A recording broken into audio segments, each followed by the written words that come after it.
Shout out to Snowball, our incredible new sponsor, a private community where top entrepreneur investors share private deal flow, wins, tough lessons, strategies, get advice, and so much more. Check out www.snowballclub.com. Let's grow together with Snowball.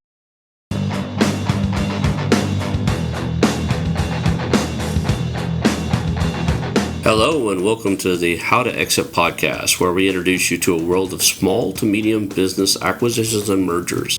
We interview business owners, industry leaders, authors, mentors, and other influencers with the sole intent to share with you what it looks like to buy or sell a business. Let's get rolling.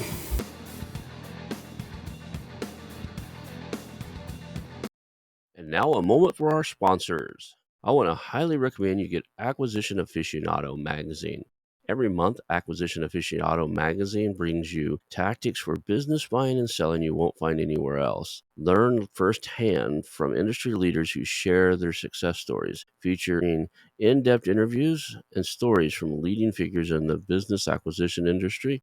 This multi-platform mobile magazine speaks to acquisition entrepreneurs wherever they are in the journey. And I want you to visit acquisitionaficionado.com today. Hello and welcome to the How to Exit podcast. Today I'm here with Mike Moyer. He's the author of Slicing Pie and We'll Work for Pie and a few other books. He's a award-winning speaker. And if you've watched our show much, you know that I recommend this book often. So I'm thrilled to learn from you today. I'm thrilled to have you here. Thank you for being here. And we look forward to learning all about slicing pie and the other knowledge you have. Thanks for having me. I'm really happy to be on the show. Cool. Let's just start with your origin story. Kind of who are you? What got you into this space? And then we'll talk about lead into why slicing pie. What made you write such a book, and what made you create such a platform? Well, my origin story is probably like most entrepreneurs. I did startup stuff when I was a kid. I sold rabbits and things like that. And then I got to college and didn't do very well. And my parents said, "Why don't you come home and get a job instead of going to college because you're not doing very well?" But I said, "I don't want to do that." So I started a company in college making T-shirts for fraternities and sororities. And then I grew that into some light manufacturing and finished college and ran that through graduate school. And I sold it after I graduated from graduate school. So it paid for my whole college. And I kind of got the entrepreneurship bug from that. And for the next 10 years, I went from startup job to real job to startup job to real job. I've worked in everything from vacuum cleaners to motorhome chassis to fine wine. I did some works in some wineries in California for a couple of years. I've worked in senior living communities and fishing tackle boxes. I've just worked in a variety of different businesses. And every time I started a company in the veterinary business, veterinary marketing business when I was in graduate school. And every time I started a company, even as a side hustle or a real company, I struggled with this equity split issue. And I relied heavily on people who were more experienced than me because I figured they knew what it was. And I relied heavily on lawyers because I figured they knew what they're talking about. And I started a company in 2006, and we raised $5 million on a half-written business plan and a PowerPoint deck. And that company grew and grew, and I was there for a few years before I left, and that triggered my stock options as per my contract. But there was one line in the operating agreement that said that if I left the company, even if my shares vested fully, they could buy them back at share par value, at market value. At the time, it was zero because they were underwater. So he bought the shares back for next to nothing and sold them for millions. And it was perfectly legal. I had read it, I agreed to it, but I realized that just because it's legal doesn't make it fair. Fair and legal aren't the same thing. And I started questioning, what does fair mean? I thought I had some ideas about it. And I originally wrote Slicing Pie as kind of a hacker's guide to equitable deal, fair dealing with partners. And I wrote a white paper in 2009, 2008, and started distributing it to people, and they really liked the concept. And I wrote the first book in 2010 called Slicing Pie, and I did a couple iterations on that. And then I wrote Slicing Pie Handbook in 2015, which was basically started as a user guide to my software because people kept asking for software. And then I wrote Will Work for Pie a couple of years ago. And what I've learned over time is the books cover a lot of things about kind of a hacker's guide, tweak this, change that, however you want. But I realized that it's based on a universal foundation of logic. And so it doesn't need to be altered or changed from the basic format of slicing pie. So today I spend a lot of time on slicing pie software and do a lot of talks. I'm going to University of Kansas next week. I'm going to Barcelona the week next month. So I do a lot of speaking events, and I manage. I do a lot of consultations for equity splits, and I also run a company called Mosquito Aces that makes pop-up mosquito net tents for Boy Scout camps, which is a side hustle my son and I started when he was a Boy Scout, and I teach at Northwestern University, and so I'm a typical scatterbrain entrepreneur. Can you explain the concept of slicing pie model and how it differs from the equity distribution methods?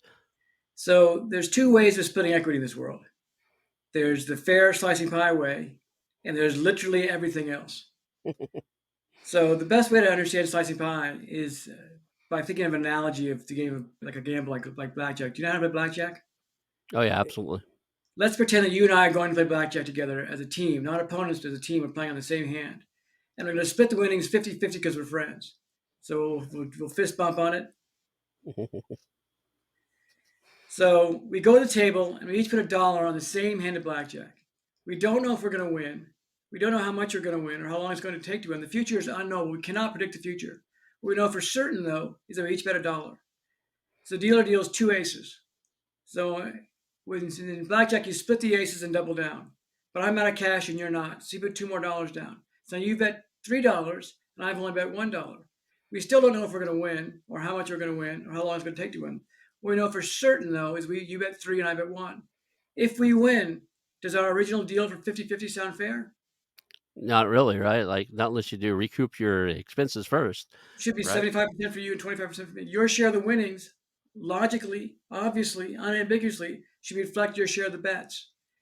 And if you think about a startup, it's exactly the same thing. You're basically gambling your money, and you contribute to startups. And if you're not paid, you're essentially betting on the future outcome of the company. You bet time and money and facilities and supplies and relationships and equipment and ideas. Every time you bet and you're not paid, you're betting exactly the fair market value of that contribution. You can't bet more than that because you're not a magical leprechaun, are you? No, not that I No. know of. Just I checking. haven't figured that one out yet. You never know these days. But you're also not a slave. So all you can bet is what you're worth. You can't bet more or less than that. So one thing that people often overlook is that everything in business is quantifiable. The headphones on your head are quantifiable. The curtain behind you, the microphone, you paid for those things, didn't you? You didn't steal them. And you Right. can find a receipt, you can quantify it. Your time is quantifiable. Everything's quantifiable. So because we can know the amounts exactly, we can tell people bet. And by based on the bets, we can tell what the equity split should be. And with that, that's universal logic for fairness. And the other way of doing it is just stick with our 50-50 deal. We had a deal for 50-50. I could sue you and probably win, but just because we agreed to it doesn't make it fair. So every other method is about guessing the future, rules of thumb. It's not, it doesn't have the discipline behind just using the bets on the table. It's like a blackjack. It's interesting because what appealed to me is in my lifetime, I've created multiple startups, and most of them up until recently, until I found your book, was some form of, split, right? It wasn't always 50-50. Sometimes it was more than that, depending on who had more time and energy and stuff. But it never seemed fair when it got into the weeds of things because, for one, I'm a typical, at least in my youth, I was a big workaholic. So I would put in the extra hours and solve the problems and stay there. And I felt very often, I felt like I was the guy pulling 60-hour weeks when the other guy would pull 20 or 30. And how is this working? Or sometimes it was, intellectual, right? You're the guy solving all the problems, you're the guy bringing the majority of it. And the other people end up taking worker bee roles. And it's like, how is this equal? Right? You overvalued their ability to complete task and their knowledge level. And so I love the slicing pie model because it breaks everything down, I call it right? you have what's called the fix and fight method. Whatever your equity is expressed as a percentage, that's called a fixed split. It's basically set on stone or on paper. And the only way to change it when you realize it's wrong is to renegotiate, which is painful. No one wants to give it up. And what you experienced was things didn't go as planned. We didn't predict the future properly. If you could predict the future, you wouldn't need a slicing pie because you wouldn't use equity because you wouldn't start anything that had a chance of failure. The only reason you use equity is you think it might fail. So when you realize it's wrong, you have to find about it later on, and it causes a lot of turmoil. And sometimes you end up giving people more equity because you just need the team around you. Yeah. When if with the slicing pie model, they're earning their worth. They're basically There's a certain amount per hour, there's a certain amount per dollar they put in, and, it just seems to work. I haven't heard anybody that I've given the book that actually followed it, that comes back and says, "This isn't working. Why are we doing this?" Right? Yeah, I mean, neither. In 10 years, hundreds of thousands of books, and I've talked to thousands of startups. I've never heard it backfire unless they change it. If they change it, it's not slicing pie anymore. It's a different way. Right. What are some of the things you can do? Like if a company's already up and running and they're at that negotiation table and they're like, they know it's not working their way around. They know it's not. So you got three guys. They know it's not 33, 33, 33 anymore. Is there a way to implement it after the fact? Is there a way to say, hey, we're already at the table here. We're already, this isn't working? Yeah, that's a good question, and that's very common. So it's very common that someone comes to me and says, we started the company, we're 50-50, or a third, and it's not working. What do we do?" And one of the worst things you can do is buy out the slacker player. It breaks my heart to hear see buyouts of players that don't participate. But it's called a retrofit. And basically, you find a Zen-like place and you find a quiet and you recreate the past. And usually, startups aren't more than a year or two old, so it's fairly easy. And you just determine where you are equity-wise in terms of your bets, and then you just proceed from there. Now, if you find somebody who has an equity share that's larger than they deserve, all they really have is a legal right to be a dick. It's not fair. It's just you might have more than you deserve. Just last week, I was working with a company who, in a nutshell, the guy put $1 million in cash up, and his partners were going to do all the work. And they just did it 50-50. And the partners were drawing a salary from the $1 million. So here, these partners drawing his full salary and not taking any risk because they weren't making any bets because they're getting paid in full. And the draining the $1 million down, and yet they're 50-50. And sooner or later, the guy with $1 million says, this isn't right. These guys are dragging their feet on this project, and they shouldn't have 50%. If they don't pay them, they might have more or less. But if you're getting paid, you're not placing a bet. In fact, most of us work for a living. We get paid salaries, and we don't get any equity. That's because we're paid in full. So it goes south pretty quick. Once you realize you've made a mistake, unwinding it is pretty easy with using slicing pie, unless you have jerks on your team. Yeah. It's been a little bit since I read it. I probably should have reviewed it this morning before I got in here. The way I remembered it was a certain multiple on cash and a certain multiple on time. And then with our team anyway, the way we use it is you had to be able to prove what you're worth. Like you had to show us that you charged X number of dollars per hour in the past. So you would show us like contracts or consulting things, and you show us what your going rate is, and that's what we logged you in as, right? There was some negotiation on some of that, and people got a little bit of leeway, but that's kind of how we did it. Is it, if I remember right, is 2x on your time and 4x on the money, or did I get it backwards there? Yeah. So time and money aren't the same thing. So if I paid you $100 an hour to work for me, and you wanted to buy a thing that cost $100, it would Hmm. take you more than an hour to earn enough money. Because when I paid you, I'd pay employment taxes and social security taxes. When you receive the money, you pay income taxes. And when you bought the thing, you pay sales tax and VAT tax. So it might take you 2 hours to earn enough money. So for that reason, the buying power of cash is diminished after it goes through that process. So on a global basis, it's roughly 50% diminished over time. So some countries have no income tax, for instance, and some countries have a bigger income tax. But on a global basis, it's about 50%. So for that reason, if a dollar in non-cash is like your salary, your commissions, your royalties, your facilities, for instance, that you already own. And cash is basically unreimbursed expenses, cash out of pocket when it's consumed. So for that reason, I use a measurement called a slice, which is like a poker chip. It marks the fact that a bet took place. So you get 2 slices for every dollar in non-cash you put in, like time, and 4 slices for every dollar in cash you put in. And you could do 1 and 2. What I like about 2 and 4 is it obscures the underlying value of the contributions, because I know people think that the startup is worth what you contributed. You could invest $1 million in a startup and have it be worth nothing by obscuring it. But that way, when I take cash in the door, I think twice before I spend it because I give away 4 slices. So it smooths out the difference between the cash and non-cash. It aligns incentives and it just works better. Without those multipliers, then people are indifferent to cash. Then people would much rather not put in cash, and it's harder to attract without it. And I got to experience that when we needed to contribute money into like legal expenses and stuff like that. I think we were a lot more. Like, I guess the word would be I want to use. I don't know if it's a great word, but frugal. We were a lot more cautious about who we hired, how much we paid them, and stuff like that, because we knew that those of us who contributed cash to it were getting 4 slices for that cash as opposed to 1 slice or 2 slices, for other stuff. So, I like the fact that I like the 4-2 model. I like the fact that, you have to think twice about wanting to spend somebody else's cash if it's not yours. As you should. You should be making decisions based on sound financial stuff instead of guessing. So you mentioned the salary negotiation. People aren't going to work for free forever. They start a company, they don't get paid in the beginning. That's the way to finance. Basically, people finance their company by not paying. But eventually, they're going to want to get paid. And how much they get paid is their fair market value. So you want to know that up front before you get into the relationship. Otherwise, you're going to be stung later on. If you think you're worth $200,000, and I think you're worth $50,000, when it comes time to paying, we're going to have a big argument. But if you Right. set that in advance and it's based on logic, people are used to negotiating market rates. You can figure out how much a mouse is worth, right? You can figure out how much a microphone is worth. I can figure out how much a video editor is worth. But I can't figure out what the future value of my company is going to be worth. So, that's one of the things. There's a point in the process I mess it up all the time. They would correct me in our group. We were using slicing pie. I'd say, "Okay, we're gonna hit this point where we're gonna be making money. It's time to cook the pie, right?" You're like, "No, it's called, I guess you call it freezing it. You freeze the pie." It's And I was like, like "Why would baking the pie. making the pie?" I'm like, "Why don't we cook the thing and eat it?" Because we joked around because we were doing a mergers and acquisition. We were building something to sell. So I was like, "I can't wait till we eat this pie," right?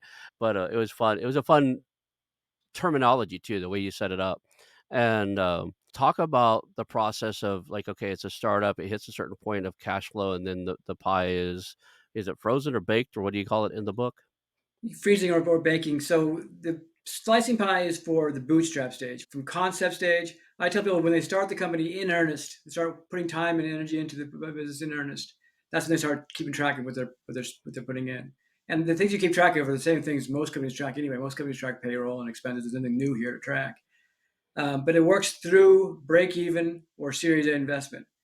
And at that point, over time, as you get more revenue, you can start paying people their salary, paying their expenses, and the pie naturally stops accumulating slices. At that point, it freezes, and you issue common shares or whatever, and you go into your next round of funding, so there's a dilution, or if you raise Series A dollars. So once I have enough cash on hand to pay everybody's salary, then the equity freezes at that point. If I pay you from day one, then you'll get no equity because you made no bets. Right, and so I was gonna say, could it be tiered? Like, for example, in our case, we had, 6 executives and a couple of us had assistants and stuff. We just paid the assistants, they didn't get slices, Yeah, it's right? paying cash. Yeah, just paid them from the start, and the money we paid was cash we contributed, so we got 4 slices for that payment. So I didn't know that I didn't I don't remember, like, who gets paid what, but I honestly think that in this grand scheme of things, if you've got 3 founders and you're starting to hire people, it's not everybody. You don't have to wait until you're so profitable that everybody stops getting slices. It could be, "Okay, Right. we're gonna anybody under this certain salary, we're not gonna give them equity, or maybe we give them a lot less equity and we're gonna give them pay," right? Can you do it Yeah, in level? you have the choice. You can either pay them in cash, if you have the cash, or you can pay them in slices if you don't. That's Yeah, the beauty of it. I can hire whoever I want. I can acquire whoever I need, and I always just pay cash if I can pay cash. If I can't pay cash, I can use slices, and that yeah, gives you basically an infinite amount of money to acquire things you need. Now, if the cost of starting a business is exorbitantly expensive, you might be in the wrong business. But right. for bootstrap companies, tech companies, they don't require a lot of cash. If you're starting a pharmaceutical company, you're going to need some major investment in front. But for the most part, during that bootstrap stage, slicing pie will fill the need. Maybe we were butchering it a little bit too much, but we were looking at cases where, okay, this person would normally cost $80,000 a year. We're gonna bring them in. We're gonna pay him $35,000 a year, and we're gonna give them the other $45,000 in slices and they're gonna as we increase revenue, as things start to increase, we'll switch them all the way over. Is that normally done in the system, or That's did we exactly right. modify? It's the unpaid portion of the fair market value. So if you buy a plane ticket for $1,000 and the company reimburses you 500, then the remaining 500 is your bet. If you're worth $50 an hour and I pay you $20 an hour, then you're only betting $30 an hour. So it's all back to the blackjack game. What are the bets on the table? I call it what's not what the risk is, what's at risk of loss. So is this getting traction? I like it. I promote it all the time. Are the venture capitalist world, are they starting to pay attention to this? Well, it doesn't really apply to VCs because by the time you get to the VCs, they're doing price round at that point. Yeah, I've never heard a situation where a VC said, "Oh gosh, you have a fair equity split in place. I'm not going to invest in you." It doesn't change. It changes nothing about equity deals. But as far as traction goes, it's used by thousands of startups all over the world. The book's been translated into a dozen different languages I'm launching it in Barcelona next month, and this new Spanish version is coming out. I have probably 60 or 70 lawyers I work with all over the world that implement Slicify.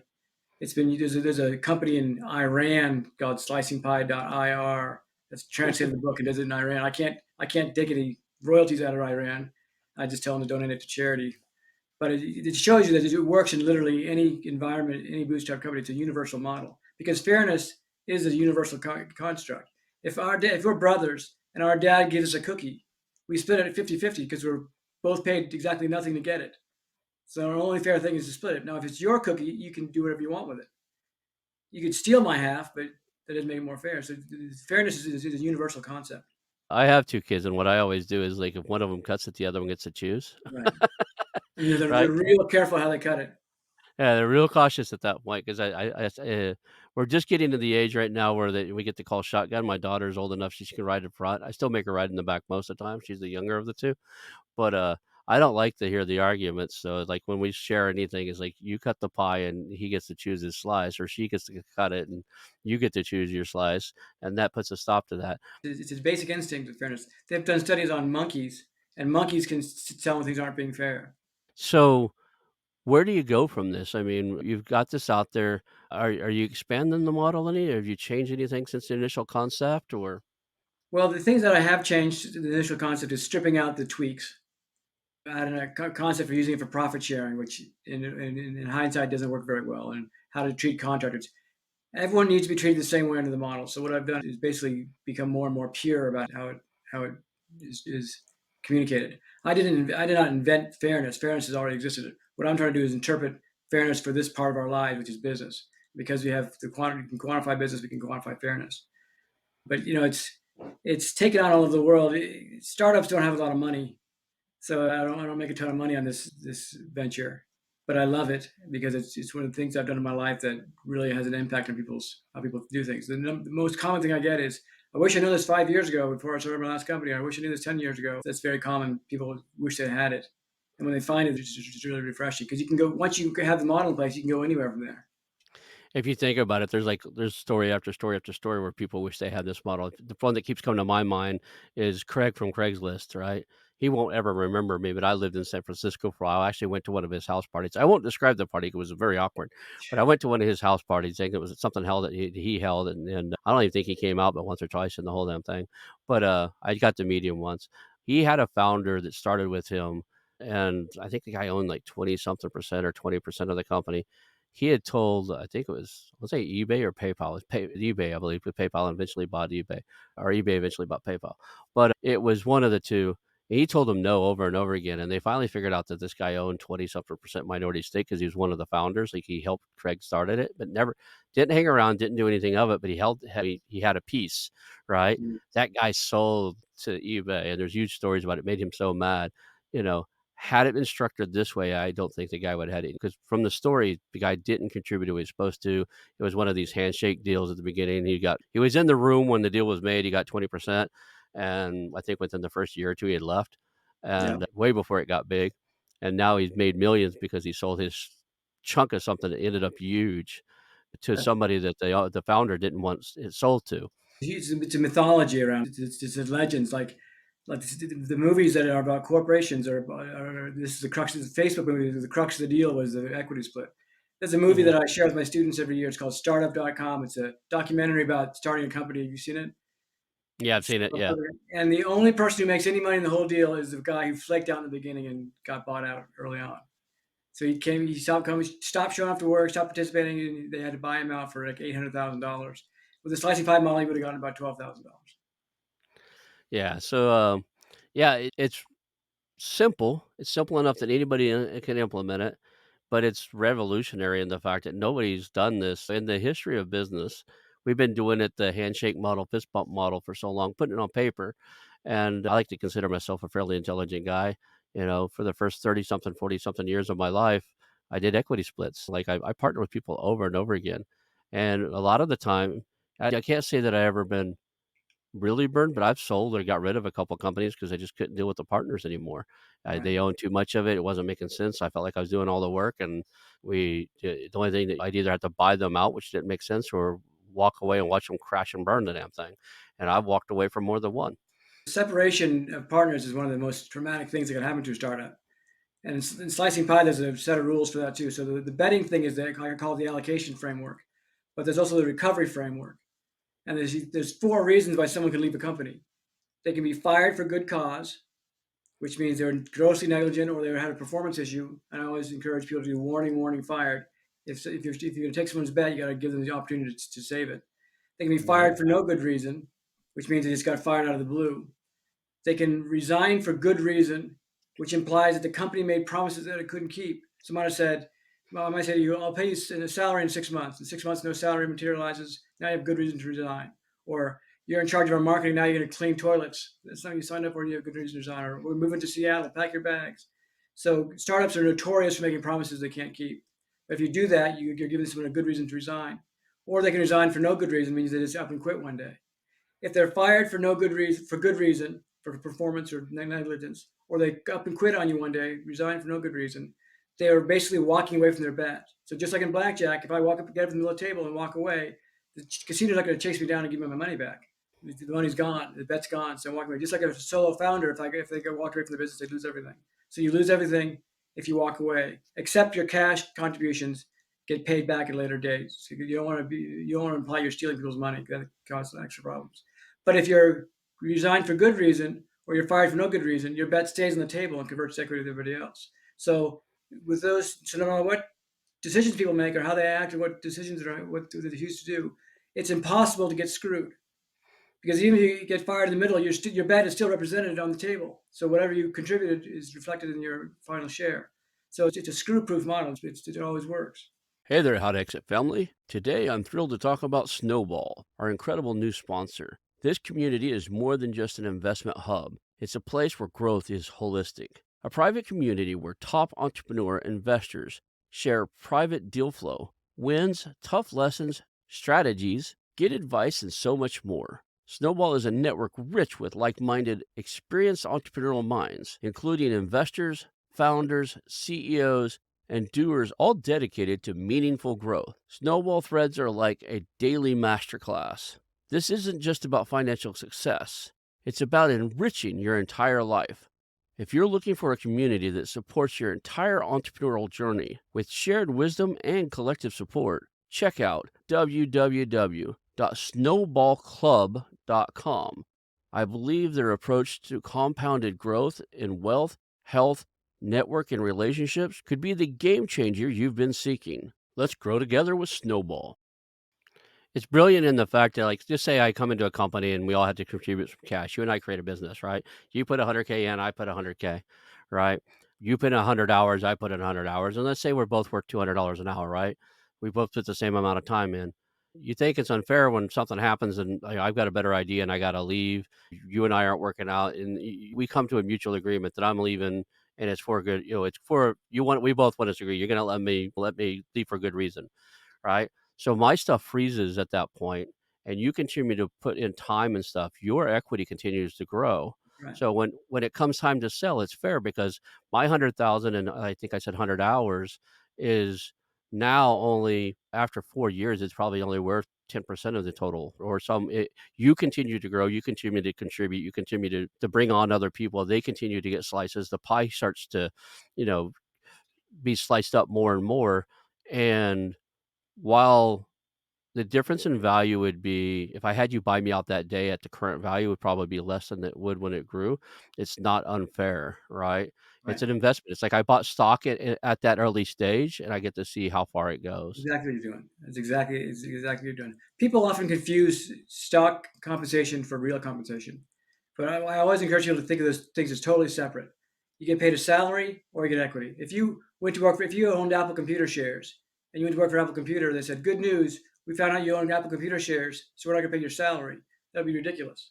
People think they're getting you basically free in a startup. You're foregoing current compensation for equity in the real world, you spend your current you get paid and you spend it on stock in the stock market. So it's the same kind of investment. This is just determining what that is. As far as determining value of the shares for a buyout, it's impossible because the company is usually worth zero. and people usually aren't qualified to value themselves. So this way, it always makes sense. And also, you don't want to put the company in a position that has to be forced to pay out money. The money should be going to building the business, not people's pockets. So if I have to do a buyout, that means you got to come up with the cash to buy someone out who's not contributing anymore. That's a huge waste of money. It should be going to marketing and product development. So going back to the mergers and acquisitions world, for me as a buyer, if I came to a company and I find out you've been running it for 5 years and you've been running under the slicing pie model, I'm more interested in the company because right now, I'll tell you right now, if I come up to a company and I know I've interviewed 200 people, I meet with 24 people every 2 weeks, different ones all the time. So I've probably interacted with 500 or 600 people over the last 2 or 3 years. I'll tell you, most of us, if there's more than 3 founders or more than 3 people, we don't proceed with the deal, Mm. mainly because of getting alignment and unfairness and all this stuff, but if I think I would look further if I find out, like, look, oh, they've been running the whole thing for slice with the slicing pie model, and mainly because now I know that the voting rights go with those slices, right? The Right. guy who has the most skin in the game and the most there's gonna be somebody in dominant control, and there's been a sense of equity and fairness from the start.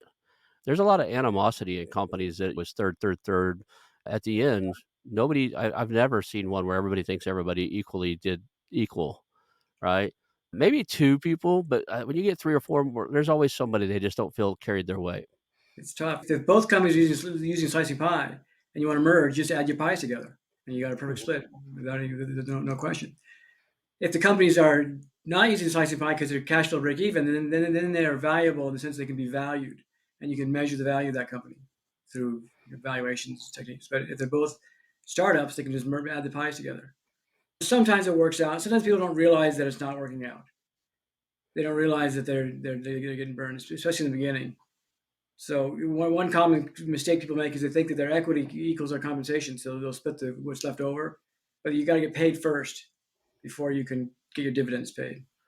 Yeah, there's been times where I've had business partners that at the beginning, it was great. We were both pulling 30, 40-hour weeks, 50-hour weeks, but over time, one or the other finds other interest or loses the fire for the game, and there's still stuff to be done.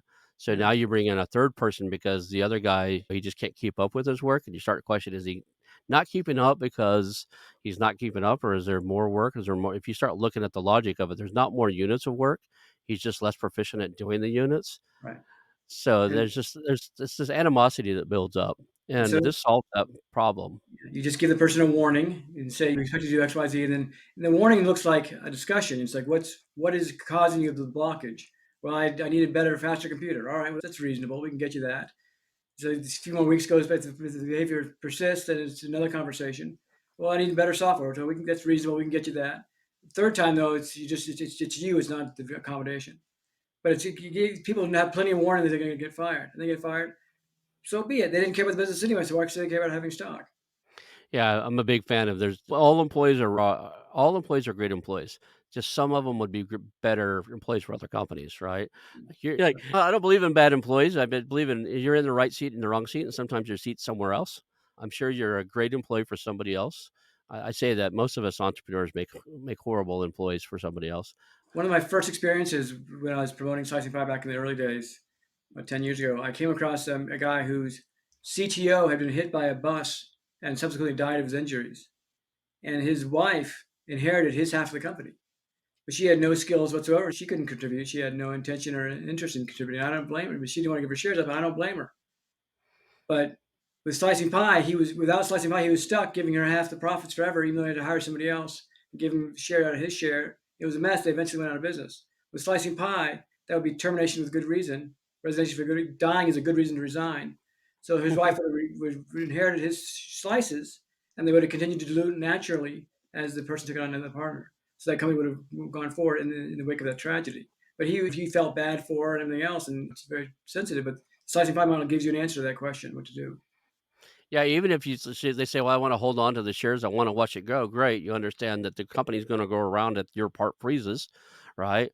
And even if they're at the point where the company's given cash distributions on a quarterly basis to the shareholders, that eventually would potentially, if the company's growing and growing, their monthly payment wouldn't necessarily go lower, but it wouldn't be in percentage of the rest of the company, right? It wouldn't be Well, they have what they 25%. deserve. They have what they Yeah. deserved. I tell people I charge. $300 an hour for consulting. If they don't pay me that $300 for that consult, then I'm betting $300 on their company. So that's my 600 slices. Now they might have 6 million slices at the end of when they break even. So I get my 0.001%. When you go public in 10 years, I get a check for $10,000 that reflects my share of the risk Mhm. at that moment in time. And it's Yep. perfectly fair because that's what it was. That's what it was. That's what I earned. How long did it take you to come up with this? 'Cause, like I said, it seems overly simple that it works, but it's also very well thought out. It's really it really you start to wonder why other people do other things other than this. Once you read it and look at it, look at the model you built, why does somebody do anything else? How long did this like, what was the process for you to come up with this? Did it take months, a year, or Well, the original white paper I sat down and wrote in a few days. I just kind of had some idea, and I had done versions of this before. I initially did it based on dollar amounts. Time and cash is the same thing, and I had a rough agreement in place with one of those companies I started. And I actually had a guy sue me for back pay. He showed up for 2 weeks and didn't do any work and just stopped coming to work. Then he sent me a bill for $8,000. I didn't have $8,000 to give him, so he sued me and went to a mediation. And the mediator took one look at it and said, "This is clear what it says," and I didn't have to pay him because he walked away. So that was clear. But the magic that makes it work is just two things. One is the normalizers, the multipliers that I use to normalize cash and non-cash. At the time, I wasn't using cash. There's multipliers, so everyone just assumed I'd spend my money instead of their money. So I use up all my life savings in order to fund the company. If I'd used the multipliers, people would be more willing to put their cash in. The other thing that's changed is I've become better at describing how it works. In the beginning, I wasn't very good at describing how it works. So that blackjack example was actually from one of my readers who gave that to me on the phone one day. He said, "This is how I think of it." So it's sharpening my skills at describing the model. yeah. So what are some of the bigger do you have any companies out there that you know are using this or created off this that you're able to talk about? See, I used to try to track that, but people don't discuss their financing very often, and people don't call authors of the book and tell them. I hear anecdotally there are some companies out there that did use Slicify in the beginning. That there's some project management software out there. There's some big project management software out there. There's a lot of breweries use it. A lot of companies use it. It's hard for me to pinpoint and give good case studies. There are some on my website case studies from companies that use it who are successful. Give me a scale, like, are you in the tens of thousands of books sold, or is it, like, that's been pretty popular? I've sold hundreds of thousands of books all over the world. For a while there's the Chinese version was outselling globally all the other versions. Yeah, the book It's sold awesome. at a fairly steady pace for the past 10 years. But It's I'm awesome. always kind of trying to refresh it. I'm working on a hardcover version now. It's awesome in the fact that I look at that there was a self-serving reason I asked that because the more books you sell, the more commonplace this is, and the more times when I decide to start the next thing or when I talk to somebody about this, the more likely they are to know what it is and be willing to implement it right away, right? Yeah. The better you're successful, the easier my path is in the future. So, Yeah, it hasn't gone like wildfire yet. It hasn't gone mainstream yet, but I find when I talk to people at events and around, about 15% of people have heard about it in these circles. If you spend a lot of time in startup circles, you're bound to have heard about it, at least on the surface. There's three kinds of people who don't like slicing pie. The first kind of person doesn't get it. If somebody says they don't like slicing pie, it's usually because it hasn't clicked with them yet. So I have games and books and spreadsheets and all kinds of things, online course, that kind of stuff. The second kind of person is someone who's not willing to learn, and I always suggest you avoid those people. So someone who's not willing to learn something new, so just do it the old way. This is how I've always done it. That's the second kind of person who doesn't like slicing pie.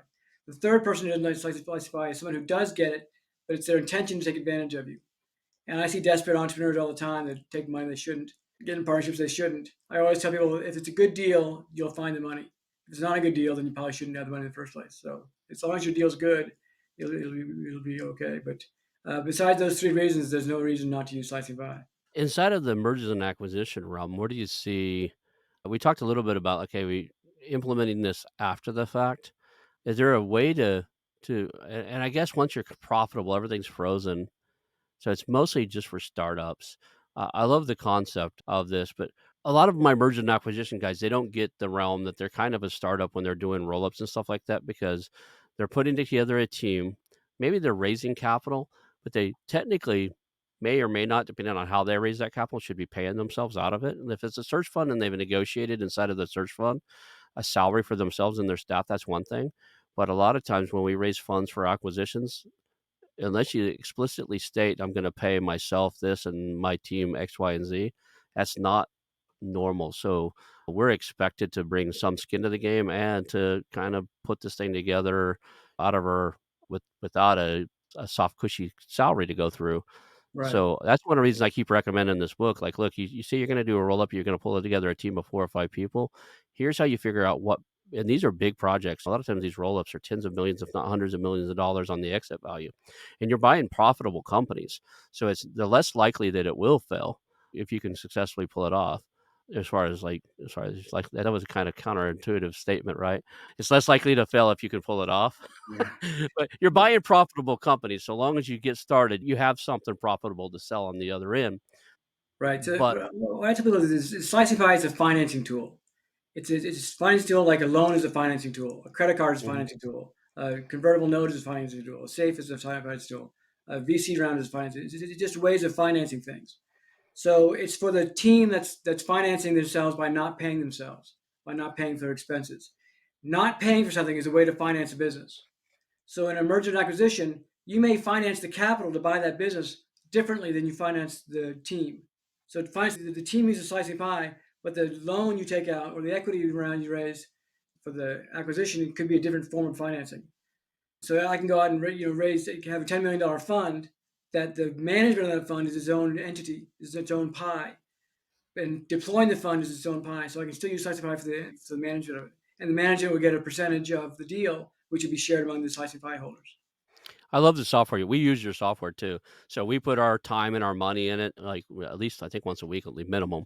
I just did it as I used it, right? Kind of as we went. But we put our time and stuff in. And any given time, at least for me, because I was one of the executive, I could go in and see the size of the pie. Like I could see what the pie looked like, how many shares there were, what my percentage of it was. There were reports in there that I could see, and it really kind of gave you, and I could see maybe because I was an executive in the company, but I could see other people's too, and it gave me the ability to go, okay, well, we need to go talk to Steve. He's putting in more. You know, what we had, we I won't. I just made up a name, called it Steve because we didn't have a Steve on the team. I did that on purpose. There wasn't a Steve on our team, but there we had a person on there that they were putting in. We needed them to explain the hours they were putting in the software because it didn't match up with what we were seeing. Right. So that's the beauty of it. Due diligence is great. Yeah, One thing to keep in mind is slicing pie doesn't replace good management. You still have to be a good yeah, manager and be on the ball. But yeah. at least you have the information you need. In the software is kind of like accounting program for money you don't spend, or QuickBooks is accounting software for money you do spend. About 5 years after writing the book, people said you should have an app for this. So that's why I created the app. There's actually a secret feature in that software you may not be aware of. If you go to the settings screen, you click on performance management. There's a whole set of features for setting goals and milestones for individuals that work in Slicing Pie. So that's another topic that I talk about and will work for pies. How to set up programs. People often think that equity is an incentive program. Equity doesn't cause motivation, it reflects motivation. The only reason you'd take equity in a company is if you believed in it. If you didn't believe in it, you wouldn't take equity. So I can give you equity that won't motivate you, but if you're motivated about the business and the vision anyway, you'll want equity. So giving it willy nilly doesn't work, but putting milestones in place, putting good management in place, people will take it because they believe in the business. And I think he didn't charge enough. Be honest, at least when we were using it, the software was way too cheap. When they told me what the software charged, like what that just doesn't make sense because the value it gave us was way more than the price. So I don't know if you've raised the price in the last 2 years, but I was a little shocked at how affordable. Entrepreneurs don't have a lot of money. I guess we're in a little different realm because we're all seasoned entrepreneurs, have done deals, sold businesses before. We're contributing cash. We're doing acquisitions and mergers. We might be a different group of Yeah. people. We're not straight out of college trying to create the next Apple in our garage, right? A lot of us are even semi-retired and doing this for fun. Like I this got, is our monopoly. We're using our real money. yeah, So I got users in China in different countries that the cost of living is much different too. yeah. But I appreciate it. It was really cool. And I was just like, because I thought it was a typo because we had our own, like little expense reports and we seen when I seen the software cost because I didn't that wasn't my I was marketing and sales. When I seen the expense thing that's over the software, like that's wrong, right? It's more than that, right? Like no, that's what it costs. I was like, okay, Right now it's like you know, $20 a month. yeah, that's where I didn't want to say because I didn't want you to change. But I almost called you because we had that call. Oh, I I'm not almost said changing. Like it should be. We There was software we're using that was 195 a month or something. That would be, with what we was doing and you're managing, you're pretty much, if you look at the VC world, you created a cap table for like in what a VC world or a startup world would call a cap table for the investors and the contributors, like who owns what portion of it, for people who didn't know what a cap table was. Like Yeah. in the grand scheme of things, that software could be 195 a month. There's a lot of cap table software out there that works great when the stock has a price. Hmm. If the stock didn't have a price, it's a totally different ballgame. So my software ends where theirs picks up. There's probably a dozen different companies. I actually partner with one called Revester in the Netherlands. They have Scientify tools built into their software. But that software, it requires a price in order to make it work. And without the price, Yeah. you're just guessing. You Yeah, share the price. strike price. Yeah, the strike price is the share price. So, wh what do you want people to know about the book? What are the give us a couple of highlights to get people to go out and buy this thing. Well, the important thing to remember is that it works because it's based on facts. Fairness is not a matter of opinions, it's a matter of facts. And the facts are easily observable in the marketplace. We can see what things are worth. We can see what things are bet. We can see what people's risk is. It's not ambiguous. There's no way to game it. There's no way to cheat it. There's no way to break it if you use it properly. So if you're starting a business with a partner and you're not paying each other, you need to use the slice and pie model. Literally anything else you do is going to wind up backfiring because it's going to lead to an unfair split. On the off chance you could get it right by guessing, it's going to be wrong the minute something changes. So I don't want people to be intimidated by it or think it's going to favor one person over the other. I deal with customers all the time. I've done thousands of phone calls with startups, and people are always worried that it might not accommodate things. It accommodates every eventuality your business might come into. And it's because it's a dynamic program that self adjusts based on what the logic of fairness is, not on any external opinions or subjective thoughts. So it always works, and there's lots of ways to use it for free if they want to. But they, of course, can buy the books and buy the software and that kind of stuff. But my big mission in life is make sure that this thing goes mainstream. You can do all kinds of stuff with it if you do it right. I like to say a lot of people don't get this, but I say startups or partnerships of any kind in business or like marriage, a lot of times you spend more time with your startup partner than you actually do with your spouse. And just like marriages, they're all going to start with love and fondness. I wouldn't start a business with you if I didn't think I liked you, could spend time with you, and work with you, right? Yeah, I've had Just like prenups. marriage. Slice and Pie was the basis of a prenup once. Yeah, there you go. And then the startups either end in one or two ways. Either you sell it, you're profitable, or it ends up in a divorce. And I don't know too many divorcees that really like each other, right? I've started so many companies, and most of them started with people I considered either very knowledgeable that were my friends, or I thought we were going to be great friends because they had knowledge and we got along. I can tell you right now, in my 52 years, I'm only probably friends with two or three people that I've been in business with that long enough that we sold the business or did something with, and we're no longer in business with each other anymore. Most of them ended up where we may still talk to each other, but we're nowhere near as close as we were. It Right. really stressed that friendship, and I think your book and what you're doing will change that. I honestly think that people will be able to enter knowing it's equitable and fair and leave knowing it was equitable and fair. And there's no anything that was other than that was illogical, meaning that they might feel that they're treated unfair, but it's not true, right? A lot of times people feel things that aren't real. Yes, So that's especially true in families. There's two brothers are going together, or a husband and wife team, and I say, do slicey pie. I mean, I know you're feeling generous. You don't want to use your brother, nickel and dime 'em, but get it in place because that way you'll stay friends. yeah, I think you're going to save a lot of relationships out there. You probably even save some marriages if you get married couples that are going to business together. A lot of Especially with a time, third partner. If there's a husband and wife and a third partner, then it's a lot of conflict. yep, But as you you know, use slicey pie, it's all transparent. So I think you're gonna save a lot of relationships in the future, and you probably already have. And maybe there needs to be a mechanism for maybe that's the call out. If you're out there and you've used his book and it's saved your relationship, or you're really, really glad, reach out and tell him because I think authors need more of that. I think authors need more of, hey, I use what you've done, what you've taught. I've really used it. It's really made a big difference in my business and my life, and I just wanted you to know it. I get that from the podcast occasionally, but it's not as common as you would expect out of the thousands and thousands of download, still, once a week or something, somebody will send me an email. Hey man, I'm really glad you're doing what you're doing. It's teaching me a lot. I'm using it, but it's not out of the thousands of people that that's it's working for and it's helping. you don't get that feedback. And we Right. have mechanisms and podcasts for it to be there. The books just don't have that necessarily. Yeah, it's hard. People don't usually call authors of their books, tell them what happened. I'll reach out to them. I love authors. I put this, you're probably the 40, I think we're at 48 or maybe even close to 50 authors that have been on the show out of 200, mainly because you've got enough knowledge, you took the time and put it down, and I'm able to look through it and see what is there. And honestly, I know that if you wrote a book, you want the word out. So it's kind of a fairly easy target to get authors on a show like this because you got to get the word out about the book. But I didn't realize I'd done so many authors. It wasn't intentional, to be honest. I did a thing called Meet the Author where I was like, we were promoting some of the older shows, like going back and promoting them.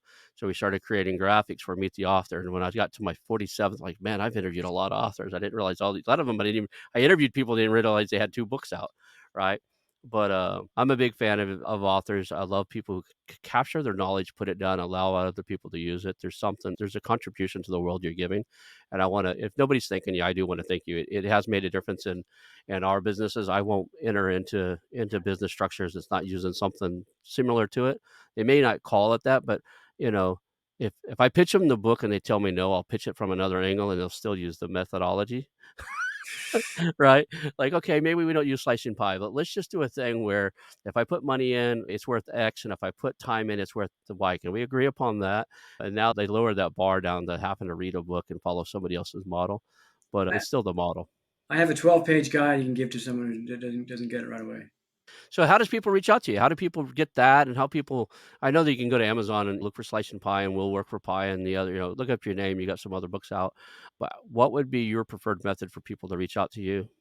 Well, I have about a dozen different books I've written. It's MikeMoyer.com is where I keep information about those books about trade shows and presentation skills and lacrosse and stuff like that. And then I thought I slicing. seen something by lacrosse, and I was like, "Is that a different guy?" No, it's Nope, me. it's you. Cool. That was Okay. my COVID book I wrote with my son. Okay. And slicingpie.com is where the slicing pie stuff is found. You can get download a free sample. And if you contact me through the contact link, I'll send you that free guide. It's called the Co-Founder's Guide to Equity Splits. Like I say, if you find someone doesn't get it, then I'm there to teach it to them. There's a course online, all kinds of stuff. If they don't want to use it because they want to take advantage of you, that's a different issue. Awesome. Well, I wanna thank you for being here today. I think we covered this, and I'll continue to recommend your book on to when I get guests on the show and they're talking about starting something new. There's only, to be honest, it's not a wide variety. For buying businesses, I tell people to read, I totally draw like Buy Then Build. And then for negotiations, I always tell them to never split the difference. When to outsource and when to do stuff, it's always who, not how, Dan Sullivan.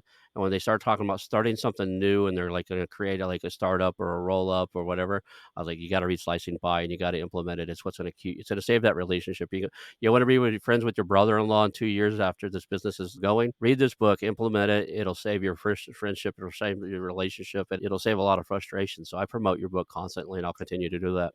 Thank you very much. I appreciate that. All right. Thank you. We'll call that a show. Hang out for just a second. I want to announce our new channel partners, the ITX Marketplace. Since 1998, ITX has created $5 billion in value by selling more than 225 IT businesses in 20 countries. ITX works exclusively with IT-enabled businesses generating between 5 million and 30 million who are ready to be sold, and M&A decision makers who are ready to buy.